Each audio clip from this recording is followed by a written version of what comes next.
Hi everyone, and welcome to That Fertility Show. I'm Chris, and I'm here with Mike and Jen. I don't know who to do first. Jen? Hi everyone. And Mike. Hello. How's everyone doing? We're just still getting everything right. This is the first one we have ever done. So I think we're prepped. I can see we've already got some people looking at us. So if you do have any questions, do put them in. If there's anything, if you can get hold of us, if there's a technical glitch, do Instagram us. We've got our Instagram phones. We're all here. We're available on many different channels, YouTube, Instagram. So yeah, we are so excited to be doing this. That Fertility Show. It's been it feels like it's been a long time in the making. We've been over so many different things, haven't we? Absolutely. We got together. So we have traveled the distance of, well, not quite the distance of the country. Okay, admittedly, Jenna's came from? I've come all the way up from Cheltenham to be here with these two guys today. So it's a real treat. And Mike, you have came from? I've come all the way down from Bradford. And we're currently in Rotherham, where I'm based. So I have literally walked about 10 meters away from my home to the office. So I kind of feel like everyone's came to me and I've been a bit lazy, hence why they made me be in the middle. Anyway, so a bit about what we're doing. So we have created That Fertility Show, and we're going to be putting out 2 shows each month. One is going to be live, where you're going to get to comment in and say hello, and hello to everybody who's already commenting. And another one which is going to be pre-recorded, going out 2 weeks later. We hope to make that live sometime very soon, though. We want everyone to communicate, everyone to say hello, everyone to ask questions. Even on the pre-recorded one, we're still going to be around to answer the questions that you have. We are going to drop in some bite-sized videos as well throughout the month. So individually, we're going to be hooking up with some other people in our area that specialize in infertility or people who are going through the same journey as we are. And we're going to interview them, and we're going to be posting that live on our YouTube channel and sharing it on our Instagram page. For those of you who are not on our Instagram page yet, it is That Fertility Show. So do head over there and join. You can also join us, our personal ones. So mine is ittakes_3. Jen's, yours is? I'm at Cotswolds Jen_IVF. And Mike? Really easy, 40-year-old dad. He doesn't look it, does he, guys? He doesn't look it. I do. Just put that in there. I look 45.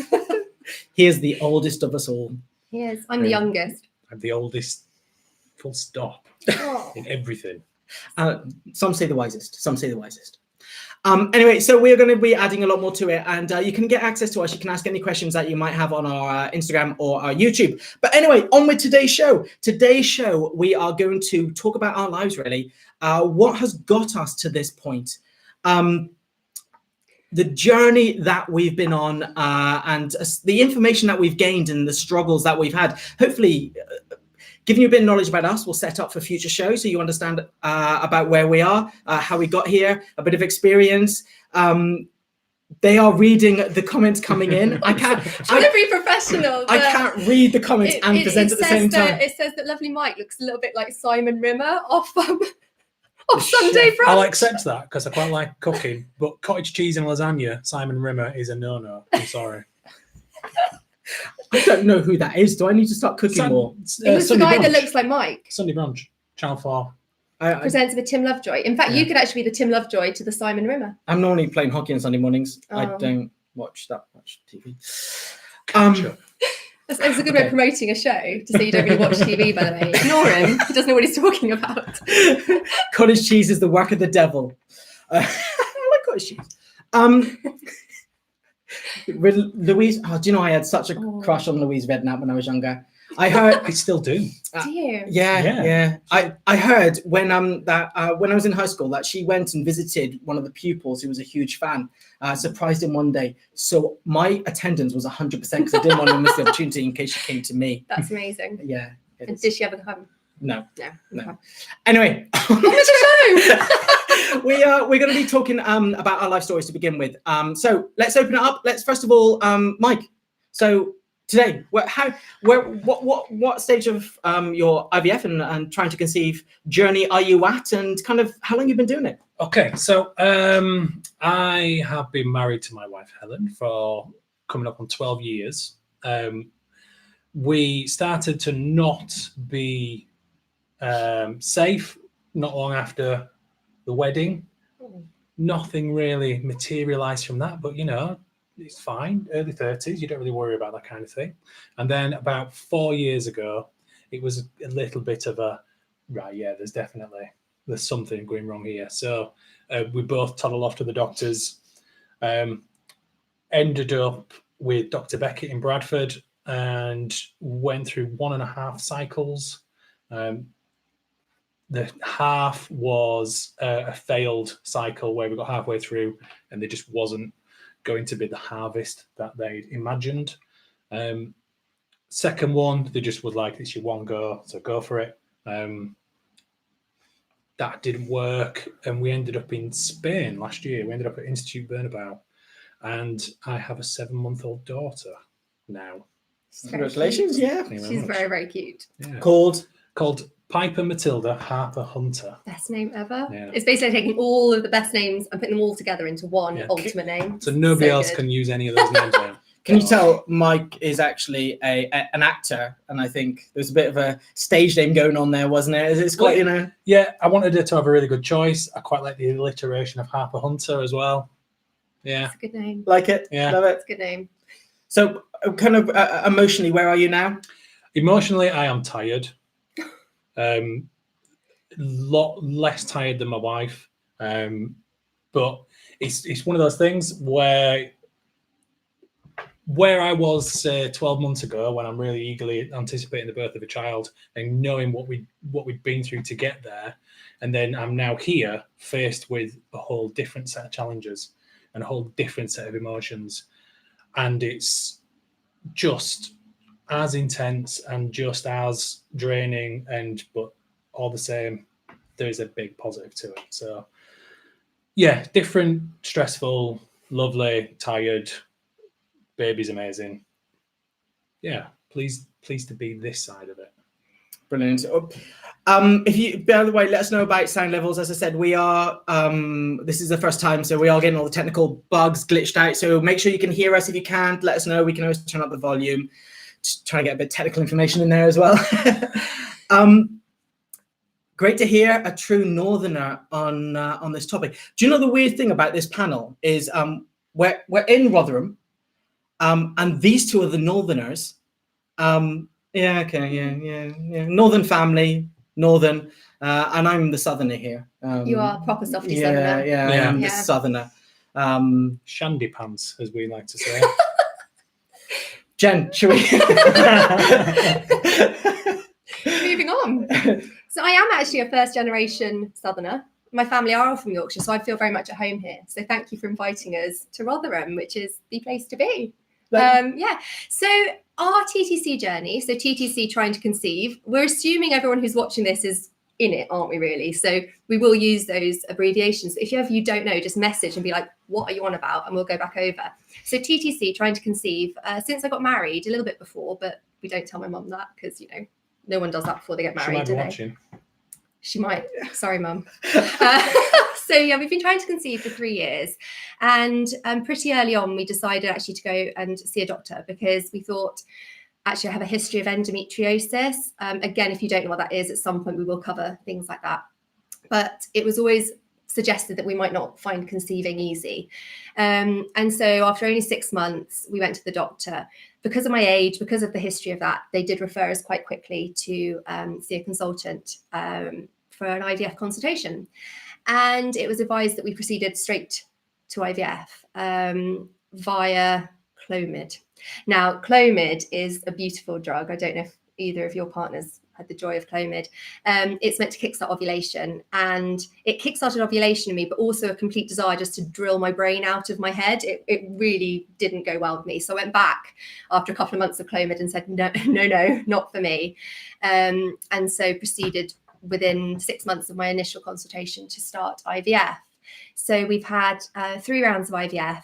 Our second round did result in a pregnancy, which I had a miscarriage at 6 and a bit weeks. There wasn't a heartbeat when we went for the scan, which we were expecting to hear. So it was a real shock. And actually, sort of saying about the emotional side of things, emotionally now I am really good, but I did have a really horrid few months of just not knowing which way was up. So yeah, then had the 3rd round of IVF, which didn't work at all. And that was back in March. So now I'm sort of in that limbo land of, do I want to go ahead and put myself through that again. We've got one frozen embryo, so we'll definitely put that one back in, but it's about as bad quality as you can get to be eligible for being frozen. So we're a bit like, we're just kind of setting ourselves up for heartbreak, possibly. So like exactly same with Mike. Your emotion. How do you feel about your journey so far? You know, it's been bloody hard. It's all right. I think we're allowed to swear. I'm pretty sure everyone on here going through this journey will. Yeah. I mean, I used stronger words for it. I found it infinitely harder than I thought I would. But actually, you said at the start of the show about Instagram and the fact we're all on there, and that's how we all met, isn't it, on there? I discovered that before round 3 started. And I swear I mean, honestly, I'd say it saved my life in many ways. It's given me back me and made me realize that this damaged, broken, post-miscarriage traumatic mess of a person is actually valid and human and still can be quite entertaining at times and can be quite interesting at times and isn't just pointless. So I've kind of come a massive, almost 360, I'd say, on who I was, what I've gone through to where I am right now, but put me through another round of IVF. And I don't know. And that's what scares me, I think, really, about committing to being, yes, I'm going to go ahead with round 4. So yeah, that's where I am. And do you want to tell us a little bit about you? Yeah, so we've been trying to conceive for about 4 years now. I'm really bad at figures and numbers. So I know my wife's watching. So I'll be like, we're trying to conceive for 4 years. She'll be like 5. So I'm quite bad at remembering numbers. But yeah, we've been trying to conceive for 4 years now.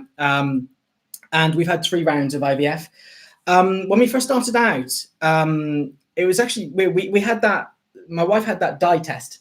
You know, the HSG. The HSG, that's it. And when she had the HSG, we actually got pregnant from that. But we had a miscarriage at 6 weeks. There was nothing in the sac. So it was literally I can't remember what they call the term. There's a fetal pole? No, nothing inside. So the sac grew, but nothing inside. And the weird thing is we took the medication. My wife took the medication, and it took 16 weeks to miscarry. It was awful. It was such a bad experience, obviously, particularly for my wife going through that.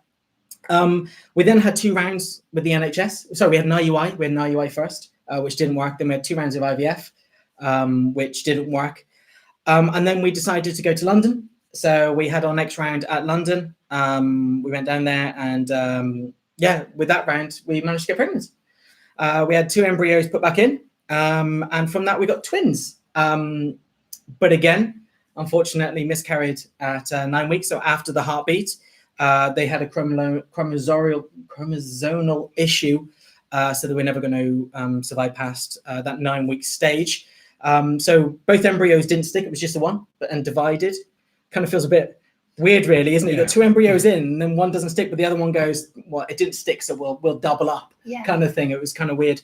But yes, unfortunately, we miscarried then. And because of the miscarriage last time, we went for the surgery this time, which allowed us to get the babies tested as well, to discover what was the issue with them. So again, we got 2 in the freezer as well, but that's where we're at. That was back in March, April. And ever since then, we've been in that waiting period as well. Limboland. Yeah, 2 in the freezer. And are you thinking that's an imminent decision to go back into that, or is it? We're ready to go. We're now ready to go.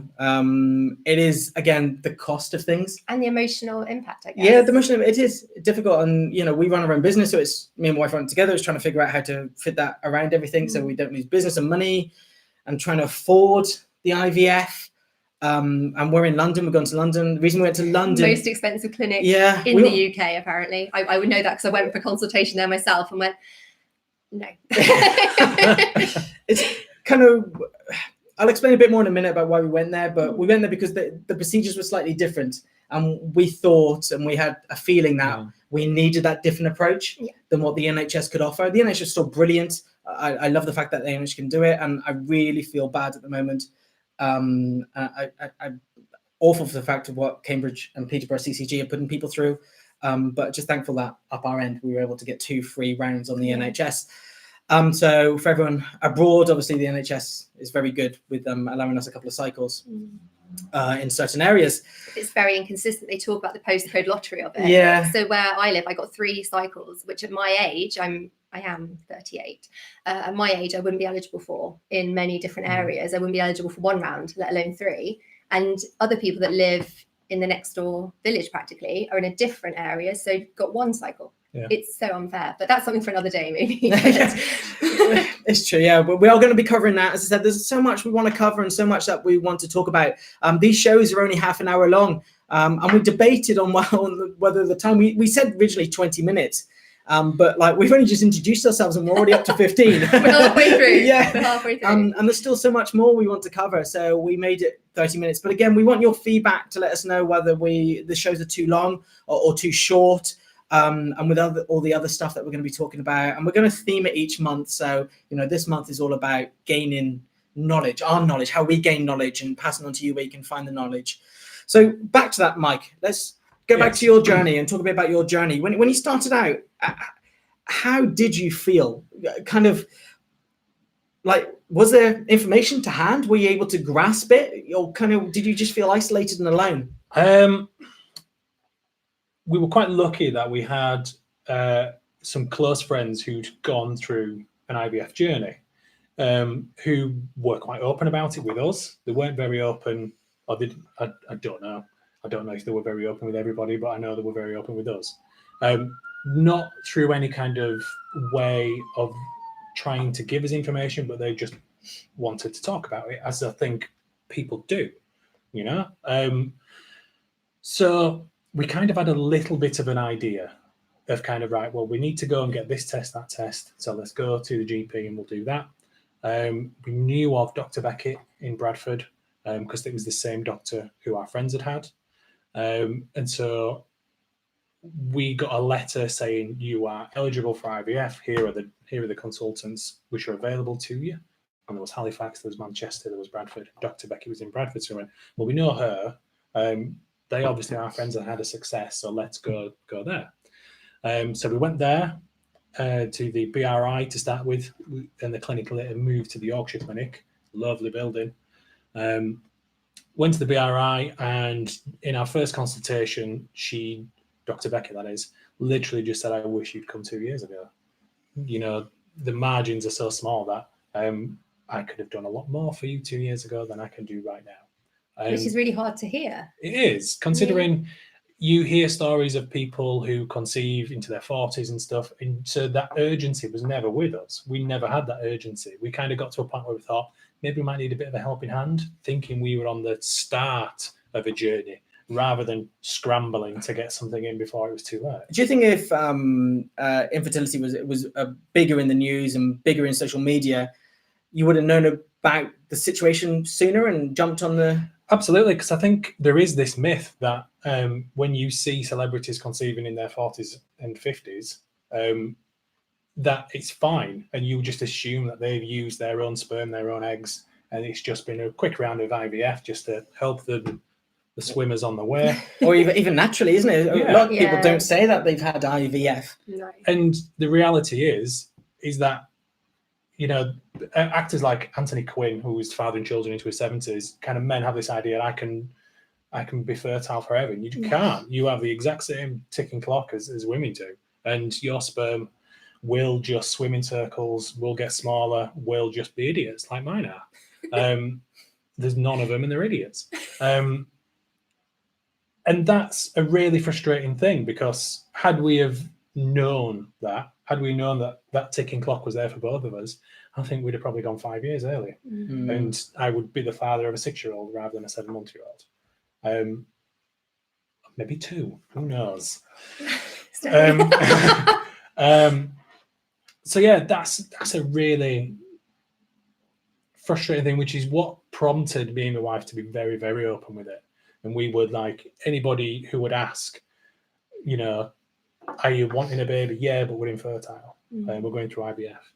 It's hard to say that, though, I would imagine, as a man, because you have that kind of, from a woman's perspective, which I think is actually, by the way, really great why there's the two of you guys here. It feels like women are a little bit more into talking about that sort of stuff, but men, it's a bit more like, lads down the pub, we don't talk about sperm. And whereas women are a bit more like, oh, did you get this? Have you got that? Have you had a test for that? And I think naturally women might find it easier. I mean, that might be wrong. It might be a bit too gender separate. I think you're right. It's one of those things which I would imagine a lot of guys would feel. would feel I'm not going to be able to talk to my work colleagues about it. I'm pretty much of the opinion that every dude is going to be all right with it. Yeah. Once you have the courage just to say it. And I was very much kind of, I'm just going to say it. I'm just going to say it and be pretty blunt about it. And every single one of my friends who I spoke to about it was like, oh, right, yeah. I mean, one friend leaps into mine when I said that, and he was like, yeah, we went down that. I did this and I did that, and was very open with me about it. Luckily for him, he conceived naturally, but it was good to have that confirmation of, oh yeah, there's not just me doing this. Yeah, and I just seen a comment came up actually, just saying brilliant to hear the male perspective too. We'll get hubby to watch next time. And I think that's half of what we're trying to achieve, isn't it? It's just making it like this is not just women, because in Instagram, you guys are probably 2 of maybe 10 men that I've connected with, of over 1,000 people, and the rest are all women. And I think actually getting the male perspective and you just saying, you just got to really be brave and just say it, and it was fine. But it's that initial hurdle, I think, is quite nice. So I think actually, yeah, the more men who can watch this, the more they can learn, and the more we can learn as women what it's actually like for you guys. And it's very much the reason why I started the Instagram account, is because I want to be blunt and open and honest. It's something which I've always kind of prided myself on being when it comes to important stuff, of just laying it out there. And other people's opinions of that is none of my business. I'm smirking because he said laying it out there. Sorry. What you'll realise is Chris is the sensible one. He's like the brains behind the operation. I mean, and not to put you down, but I will sometimes get the giggles because Mike will just say something that will just. So I'm going to try really hard to be professional. Mike is 40 and use the word dude still. I know. I love Mike. You gotta love that. Just to recap on a few questions coming in, our Insta handles again is, yes, you can get hold of me at it takes _3. I'm CotswoldsGen_IVF. 40-year-old dad, and we should get the things. We'll put them in the text at some point. Yeah. But just picking up on that, Jen, just moving over to you when you first started, it coincides with someone who's just put a question in that they're going for tests. They're going to their doctors tomorrow, and any tips on what to ask and tests to request. This is massive. We didn't know what tests to ask for until our 3rd round of IVF. Yeah. I think as well, if you're going through NHS, it's very different because there is a limit on what they will test you for. So we found now, even though we're now having to go privately, we are still not eligible for the test because our clinic doesn't do it.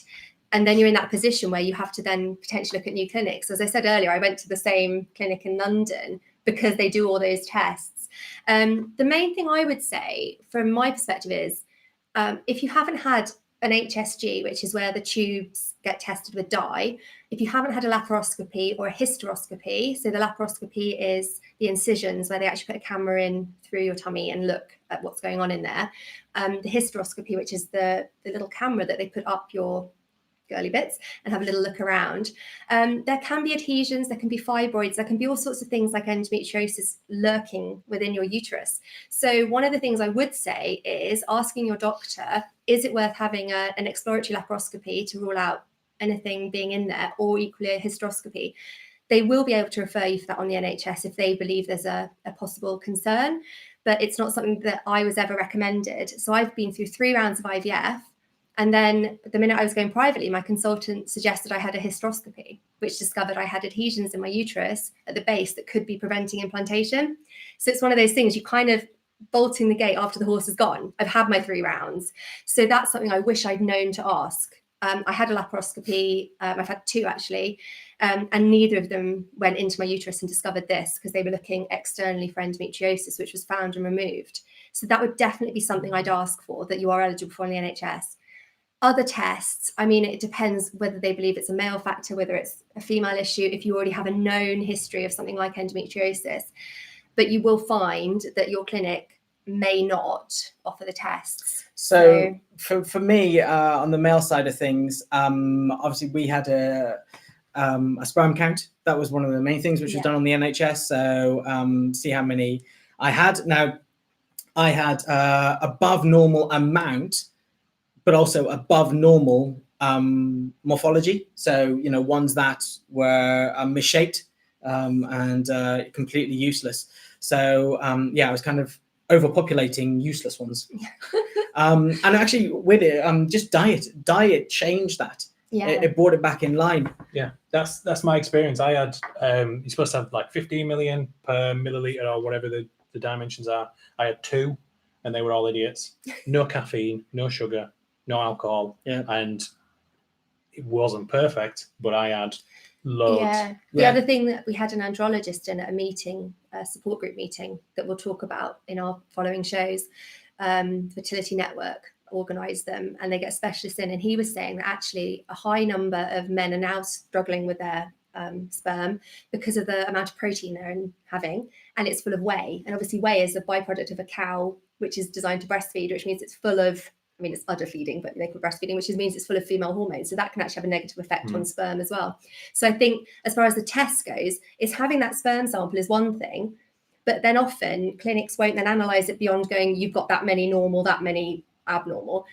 You can have things like sperm DNA fragmentation testing, which we had done again after our 3rd round as part of a trial that our clinic were running. And that came back that my husband had an issue with that, but he's produced what they would call super sperm in all of the NHS tests. It was only by chance we were part of this trial that we found out that there's that. So there are so many different questions you could ask depending on your history, your husband's history, and how long you've been trying to conceive. So do touch base with us in the following shows and let us know, and we can kind of direct you maybe a bit more specifically. We had one. We went to a centre in London, and had an advanced test. But yeah, in terms of the diet, it was literally cut out coffee, cut out alcohol, cut out energy drinks. Energy drinks are the killer. They are the things that will completely destroy, and protein, as Jen mentioned. I mean, protein from a unnatural source. So it was mainly the whey powder in the protein shakes that I think he was, and peas. Peas are apparently not good. If you look at me and Mike, it wasn't like we had to give up much protein drinks. I mean, the guns on these guys, I tell you what, ladies, the testosterone in this room is insane. Protein wasn't our issue, but a lot of stuff was. Just back onto the test. So one of the things that my wife got tested with was I forgot where I'm going with this now, is the antibodies. So checking antibodies. There are quite a few tests that the NHS can do to test that out. And the other one is iron levels, and there's another one that what we'll do is we'll get the, I told you, my wife keeps telling me and I keep forgetting what she says. Big fish, little fish, cardboard box. But we'll just do this and you just carry on, Chris. We will put that in a post, exactly the test that we got done, we had, so you can know exactly what they were. We'll put that on that fertility show. On that fertility show. We'll put on that fertility show, the test that we got, so you're able to assess. But we should say on this that we are not the experts on this. No. We are here telling you what we did and what is out there, but we cannot say that is definitively a good idea. That's not the test you have to have. We can only give you advice, but we want to make it really clear we're not medically qualified. I mean, I'm not. I mean, these two maybe have secret debts. I did my first aid for infants yesterday. Did you? Yeah. So, like, if we collapse, you can resuscitate us. Yes. No. We're just a bit big. It was teaching the baby how to resuscitate the parents. Fair point. I just noticed the time, Chris. I know we've run out of time to kind of go back to you. It's like half a schedule. I've got a little note that says like back to Chris. But... No, it's fine. But as I mentioned, we're not the experts of this, but we are just giving advice on our story, and hopefully to help give you a bit more information about what to ask the experts, because I think that was the main thing starting out, particularly for us. We didn't know what to ask. We went into we went into those 2 cycles of the NHS, just going along with what they told us. Yeah, it's a very passive process, isn't it? And there was nothing wrong with that, but I think if we can ask a few different questions, we could have gone in a slightly different direction, and it really would have helped us. So just hopefully that, us giving a bit of advice can help. But again, we're keeping these to half an hour. So we are pretty much there. But again, if you do want these to last longer, do let us know, and we can start working them out to be slightly longer. We're just timing them to how we think people fit. Definitely on a 6:30 on a Wednesday night. We are so thankful that you've joined us, and thank you for the comments coming in, and thank you for the comments. Great job. Does anyone else want to do that when the little clap hands appear? I wave at people as well, so if you put their wavy sign up, I'll often be like that, but we're trying not to do that, because we know how irritating that can then be if you're watching this 10 days down the line. You don't really want to going, hi, yeah, you're right, but actually I'm like this. I really want to wave at you all and clap hands. So we've done our first show. Yeah. We've done it. Can I get a high five? Okay. Go on. That's wasted 10 seconds. We do want to make it longer as well. It's gone really quick, hasn't it? It's really gone extra quick. But thank you so much. Got time for tea before Corey. Thank you so much for tuning in. We are going to be posting some more videos throughout the month. And as I said, we've got a pre-recorded another half an hour show coming up.